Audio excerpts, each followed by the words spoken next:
एक की मांग का सिंदूर लगा रही हो और बाहर कहीं और रंगलिया मना रही हो।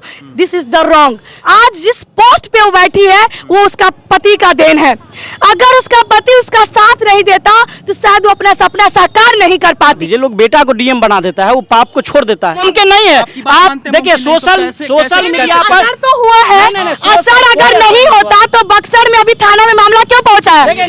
100 से ऊपर केसेज आ चुकी है कि अपनी पत्नियों को बुला लिया गया है घर। मामला तो बढ़ गई ना। बीबी कहीं भी किसी गैर मर्दों के साथ अफेयर बनाए, रिलेशन बनाए और पति देखता रहे टुक टुक, वाह बहुत बढ़िया, देख रहे हैं, मजे करो। और हम भी चले भाई कहीं और मजे करने। आप पति को भी तलाक नहीं दिया, आप सोसाइटी को दिखाना चाहती हैं कि हम एक पति बर्ता नारी हैं और बाहर आप दूसरे गैर मर्दों के साथ अवैध संबंध बना रहे हैं। ये गलत है, जो नहीं करना चाहिए। एसडीएम मैडम बेवफा निकली निकली निकली, तुम्हारे साथ नहीं रहेंगे। ये कौन बोल रहा है? अब इससे बड़ा सबूत क्या चाहिए? मतलब वीडियो बना लेता वो पति उसका और तब वायरल करता, तब आप या हम मानते हैं। जब दाल में काला नहीं है तो कोई पागल है कि सर पिटवाएगा। शर्म आना चाहिए उस महिला को जो पति के होते हुए गैर मर्द के साथ संबंध बनाती है, पति के तमाम मेहनत और संघर्षों को भुलाकर दूसरे मर्द का दामन थाम लेती है। ऐसा मैं नहीं कह रहा हूं, ऐसा तमाम लोग इन दिनों सोशल मीडिया पर कह रहे हैं। वहीं साथ में ये भी कहा जा रहा है कि शर्म आना चाहिए उस पति को जो पत्नी की इज्जत को पूरी तरीके से मीडिया और सोशल मीडिया में लाकर छीछालेदर कर रहा है। इस प्रकार का तमाम वाद विवाद चल रहा है। इसका असर अब ये देखने को मिल रहा है कि बक्सर में भी महिला थाने में जाके ये शिकायत करती है कि हमारी पढ़ाई हमारा पति छुड़वा देता है। वो कहता है कि यदि एसडीएम बन जाओगी हमें भी ज्योति मौर्य की तरह धोखा दे दोगी। हमारे साथ प्रियंका झा जी हैं, इनसे भी जानेंगे और तमाम यूथ लोग हैं, इनसे भी बात करेंगे। मैम, सबसे पहले आपसे जानना चाहेंगे अब कैसे होगी पढ़ाई उन महिलाओं की? अब तो महिला लोग कह रही हैं कि पति जो है नाम कटवा के इन जगह से ला के घर पे बैठा दे रहा है। अब कैसे होगी पढ़ाई? देखिए, किसी के एक से हमारे समाज पे कोई असर नहीं पड़ सकता है। और रहा सवाल पढ़ाई लिखाई छुड़वाने का, तो अभी बहुत सारी चीज़ें हैं जो 100 से ऊपर ऐसे केसेज आ चुके हैं कि लोग अपनी पत्नी को या जो भी लोग अपनी परिवार को आगे बढ़ाना चाह रहे थे वो लोग अपने घर बुला रहे हैं कि नहीं अब तुझे पढ़ाई नहीं करनी है। जैसे कि आपने कहा कि अभी बक्सर की केस सामने में है कि पत्नी को वापस बुला लिया और वो मामला थाना तक पहुंच गई है। तो देखिए, जहां हमारी एक तरफ बेटियां या महिलाएं देश का नाम रोशन करने में लगी हुई है, तो वहीं दूसरी तरफ एक ऐसी हर समाज में होती है, हर बीच में होती है, एक ऐसी बदतमीज और एक ऐसी कलंकित महिला उत्पन्न होती है या पुरुष उत्पन्न होते हैं जो समाज के लिए बहुत बड़ा वो कलंक साबित होते हैं। उसी चीजों को देखते हुए ज्योति मौर्य की कहानी स्टार्ट होती है और उसके कारण हमारे समाज या हमारे देश या हमारी महिलाओं पे कोई बुरा असर पड़ने वाला नहीं है। क्योंकि जहां एक तरफ ज्योति मौर्य है तो वहीं दूसरी तरफ एक और पदाधिकारी है जिन्होंने अपने परिवार के लिए गृह प्रवेश में छुट्टी लेने के लिए उसने आवेदन डाला और उस आवेदन को रिजेक्ट कर दिया गया। उस महिला को, उस पदाधिकारी को छुट्टी नहीं मिला, उसने रिजाइन मार दिया। क्यों? क्योंकि वो नौकरी उस पोस्ट पे इसलिए बैठी थी क्योंकि उसको अपने परिवार को खुशी देखना था, उसको अपनी खुशी देखनी थी, ना कि गुलामी करना था। इसलिए उसने नौकरी को ठुकरा करके अपने परिवार के पास गई थी। लेकिन वहीं एक तरफ हमारे समाज में ऐसी कलंकित महिला उत्पन्न हुई है जो समाज को हर स्तर से कलंकित करने के लिए खड़ी हुई है। जैसे आपने कहा कि एक गाना जो है सो काफी वायरल हो रही है। देखिए, समय के अनुकूल जो है ना वो चीजें बदलती रहती है। एक तरफ जहां हमारी महिलाएं देश का नाम रोशन करती है, वहीं एक महिला आकर के इस तरह का चीज करके सारे महिला को, हर समाज को शर्मसार करने का काम की है। हम लोग खुद इस चीजों को देख करके शर्मिंदा महसूस कर रहे हैं क्योंकि बहुत ऐसे लोग हैं जैसे कि आलोक मौर्य जी। मैं उनको पहले तो सम्मान करती हूँ कि वो एक सफाई कर्मी रहते हुए अपनी सपना को ना पूरा करके अपनी पत्नी को अपना सपना समझ करके उसको हाथ थाम करके उस मंजिल पर बैठाने के लिए रोड पे निकल गया। और उसको भी बहुत ताना भी मिला होगा समाज में हर स्तर से, लेकिन उसने कभी मुंह उठा के बोला नहीं होगा, उसने रोका नहीं होगा अपनी पत्नी को, लेकिन उसके साथ खड़ा रहा। लेकिन यही वो कलंकित, मैं उसको ये कहना, मैं नाम नहीं लेना देना चाहती हूँ, क्योंकि आज जिस पोस्ट पे वो बैठी है वो उसका पति का देन है। अगर उसका पति उसका साथ नहीं देता तो शायद वो अपना सपना साकार नहीं कर पाती। महिला हो कि आप महिला को कह रही हैं कि वो कलंकिनी है, वो कह रही हैं कि वो पूरी तरीके से रिश्ते को कलंकित की है, समझ में ये नहीं आ रहा है। एक महिला होकर आप दूसरे महिला की टांग खींच रही हैं। वहीं दूसरी तरफ बात करें कानून के दृष्टिकोण से, तो कानून का दृष्टिकोण ये कहता है कि एडल्ट्री वैलिड है। हमारे यहाँ यदि कोई महिला हो कोई पुरुष हो, यदि दोनों की सहमति से कोई संबंध बन रहा हो तो वहीं कहीं से गलत नहीं। समाज में ये भी लोग कहेंगे। देखिए अगर आप संविधान की बात करेंगे और सोसाइटी की बात करेंगे ना, तो हमारा समाज अभी उतना आगे नहीं बढ़ा है कि भैया तुम शादी करो, घर में पत्नी को रखो, घर में पति को रखो और बाहर तुम और कहीं जाके रंगललिया मनाओ। ये हमारा समाज नहीं कहता है, ठीक है। चाहे कोई भी हो, लड़का हो चाहे लड़की हो, लड़का भी ऐसा करता है। लेकिन फिलहाल अभी हमारे सामने ज्योति मौर्य की कहानी आई हुई है। क्यों? क्योंकि देखिए आज संविधान की बात करते हैं तो हम यही तो कह रहे हैं कि जिस पोस्ट पे वो बैठी हुई है उसको तो पता है ना कानून क्या है, क्या संविधान क्या कह रहा है। उसको अगर दूसरे के साथ रिलेशन बनाना था तो पति को तलाक दे देना चाहिए था। आप पति को तलाक दे देती ना, लेकिन आप पति को भी तलाक नहीं दिया। आप सोसाइटी को दिखाना चाहती हैं कि हम एक पति बढ़ता नारी है और बाहर आप दूसरे गैर मर्दों के साथ अवैध संबंध बना रहे हैं। ये सोसाइटी कहां से इजाजत देती है? इस सोसाइटी में हर तरह के लोग रहते हैं और हर तरह के लोग ये कभी एक्सेप्ट नहीं करेंगे कि जो हमारे विदेशी कल्चर है वो हमारे समाज में भी वो चीजें फैले। इस शर्म को और ऐसे चीजों को हम सभी को मिलकर रोकना होगा, चाहे पुरुष हो चाहे महिला हो। पहले के समय में और आज के समय में, पहले पुरुष सच में प्रताड़ित करती थी महिला को, लेकिन अभी के समय में जितना पुरुष करता है प्रताड़ित, उतना ही काफी जनसंख्या में अभी के समय में महिला भी प्रताड़ित कर रही है। आपको मैं एक केस के बारे में बताना चाहती हूँ कि पटना में केस आई थी।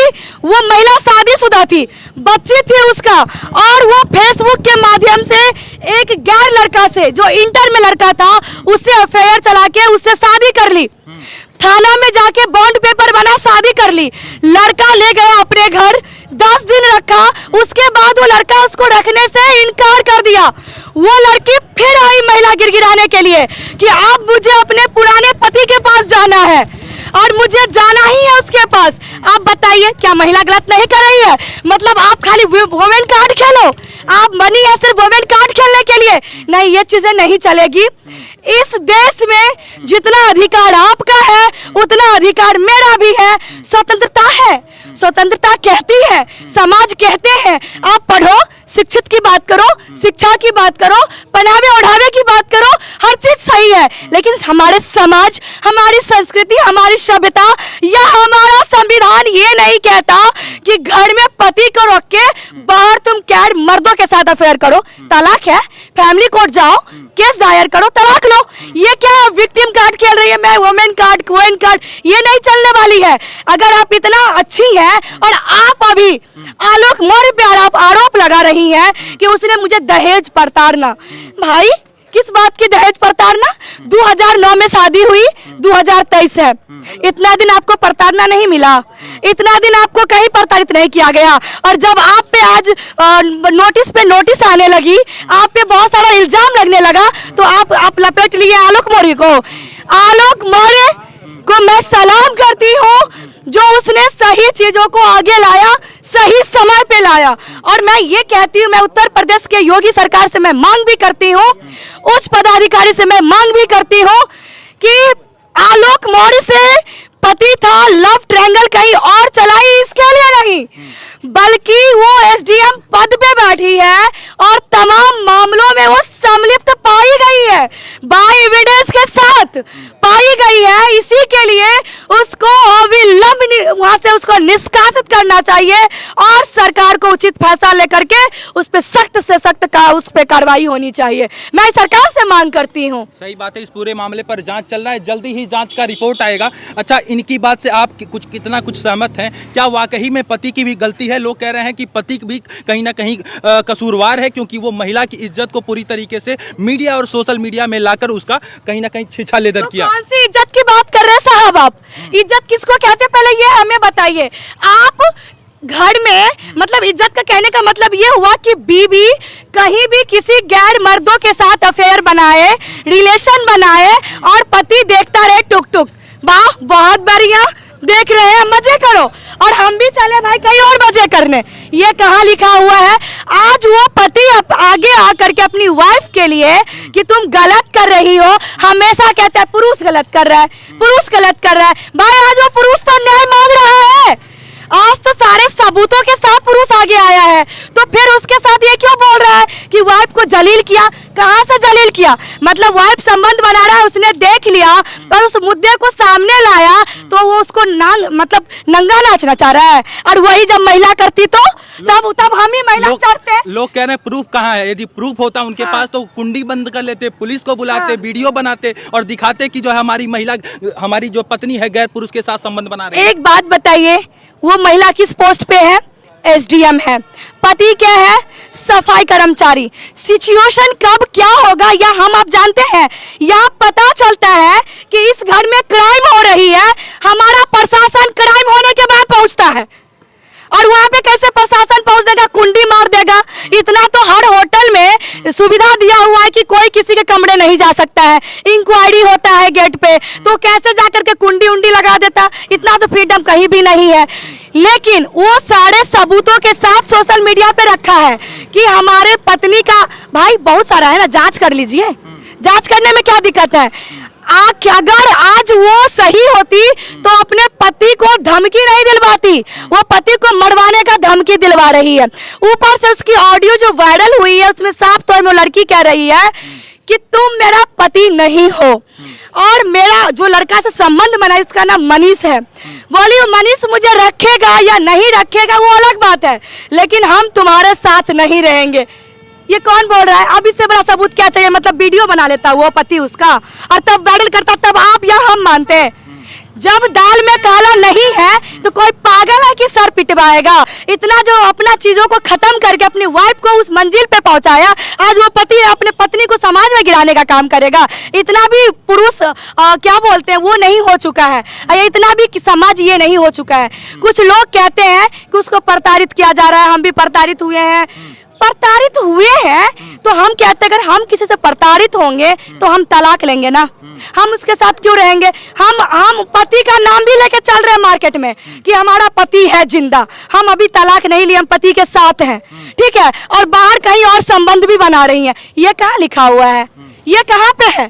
तो ये सब तो गलत है ना। अगर आप ये चीजें सब कह करके समाज में आप बढ़ावा दे रही हैं तो गलत बात है। पद से हटा देना चाहिए कहा जाता है, मियाँ बीवी राजी तो क्या करेगा काजी? वो दोनों ये एक्चुअली पद से इसलिए नहीं हटा देना चाहिए कि उसका ये संबंध वाला मामला आया। पद से इसलिए हटा देना चाहिए क्योंकि ज्योति मौर्य पे कई तरह की आरोप जो है सो थोपा गया है और दिखाया गया है। एलिगेशन प्रूफ कहाँ हुआ? नहीं, एलिगेशन बहुत जो है ना, एक्चुअली पूरा मामला उनके पति को भी इस तरह से सोशल मीडिया में नहीं जाना चाहिए, गलती दोनों तरफ से। और एक चीज समझिए, इस बात को हवा कहाँ लगा? जो अभी प्रियंका जी बोल रही थी ये नहीं बोल रही थी, इनका पुरुषवादी जो सोच है ना वो अभी बोल रहा था। और ऑफ कोर्स किसी महिला के अंदर भी पुरुषवादी सोच हो सकता है और किसी आदमी के अंदर भी महिलावादी सोच हो सकता है, लेकिन सबको मानवतावादी सोच रखना चाहिए, मेरा मानना है। पुरुषवादी जो सोशल मीडिया है, आप भी एक चीज जानते हैं, आप भी सोशल मीडिया से जुड़े लोग हैं, आप ये भी जानते हैं कि 70% पुरुषवादी सोच के लोगों का मीडिया पर कब्जा है। और जैसे वो मौर्य जो एसडीएम है, उनके पति जो अपनी व्यथा सोशल मीडिया पर रखा और सोशल मीडिया पर जो पुरुषवादी सोच के लोग हैं उसको हवा दे दिया। हमको लगता है इस बात को सोशल मीडिया पर नहीं डालना चाहिए। उनका घरेलू मामला था और ये कानूनन है कि आप किसी को डीएम बना दीजिए। लोग बेटा को डीएम बना देता है, वो पाप को छोड़ देता है, ऐसा कोई ये आश्चर्यजनक बात नहीं है। और कई सारे पुरुष भी ऐसा किए हैं जो शादी से पहले एसडीएम या डीएम नहीं थे, शादी होने के बाद दूसरा शादी भी किया। नहीं, देखिए हमारा समाज साइंटिफिक सोशलिज्म की तरफ बढ़ रहा है, आईटी का समय है, एआई आ गया, आर्टिफिशियल इंटेलिजेंस आ गया, हम ये ऑफ कोर्स और इसमें ये सोच रहे हैं कि कोई एसडीएम अपने पति को छोड़ दिया, इससे महिला पढ़ना छोड़ देगी, या कोई बाप अपनी बेटी को या पति अपनी पत्नी को पढ़ाना छोड़ देगा, ये मुमकिन नहीं है। आप देखिए सोशल मीडिया पर असर तो हुआ है, असर अगर नहीं होता तो बक्सर में अभी थाना में मामला क्यों पहुंचा है?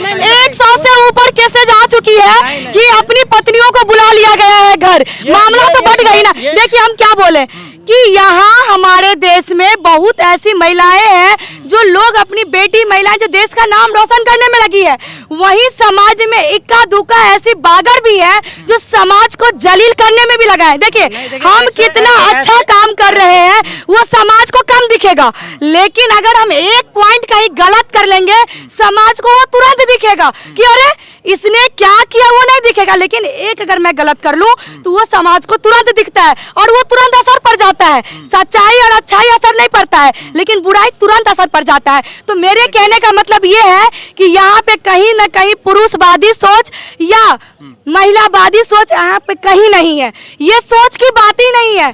यहाँ पे एक ही बात है कि हमारे देश में महिला हो चाहे पुरुष हो, अगर इस तरह का चीज कर रहे हैं कि घर में पत्नी को रख करके और घर में पति को रख करके और आप लोग अगर बाहर संबंध बना रहे हैं तो भाई ये बिल्कुल सही नहीं है।